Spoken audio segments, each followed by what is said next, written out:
Une tâche suspecte repérée au géoradar a poussé les enquêteurs à détruire une imposante dalle en béton, située au niveau de la terrasse d'une maison du Haut-Verney. Le corps du petit Émile, disparu le 8 juillet dernier, aurait bien pu s'y trouver. Le mystère s'épaissit de jour en jour.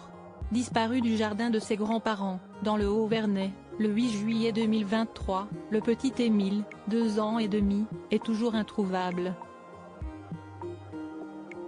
L'enquête vient de s'attarder sur une dalle en béton qui se situe à une centaine de mètres de la propriété de famille, au niveau d'une maison de type phénix construite dans un pré, non loin d'une bergerie. Une tâche suspecte repérée grâce à un géoradar sous la surface de la terrasse constituait une piste, qui n'a malheureusement rien donné. Il aura fallu détruire la dite dalle en pierre pour s'assurer que rien ne s'y trouvait. Les enquêteurs auraient songé au propriétaire des lieux, en guise de coupable, ou à l'un des travailleurs du chantier, qui aurait pu tuer accidentellement le garçon et qui aurait dissimulé le corps sous le béton, comme l'expliquait le journal Le Parisien. Mais le propriétaire a bien volontiers aidé les gendarmes, le lundi 11 septembre 2023, lors de la destruction au marteau-piqueur d'une partie de sa terrasse.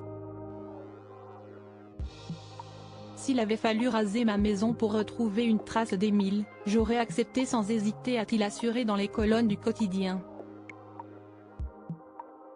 Ce voisin des grands-parents d'Émile ne connaît, d'ailleurs, pas du tout la famille. Ni de près, ni de loin.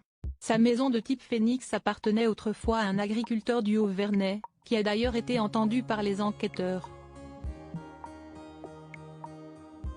Si esti au printemps dernier qu'il en avait fait l'acquisition et il avait lancé, depuis plusieurs mois, des travaux réalisés par une entreprise de BTP du sud de la France.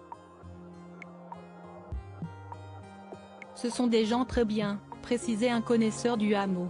Les parents ont une maison en bas du village depuis très longtemps.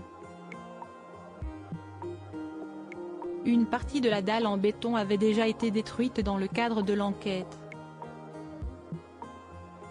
Si est-il l'intégralité qui est désormais démolie, mais l'enquête, hélas, n'a pas avancé pour autant.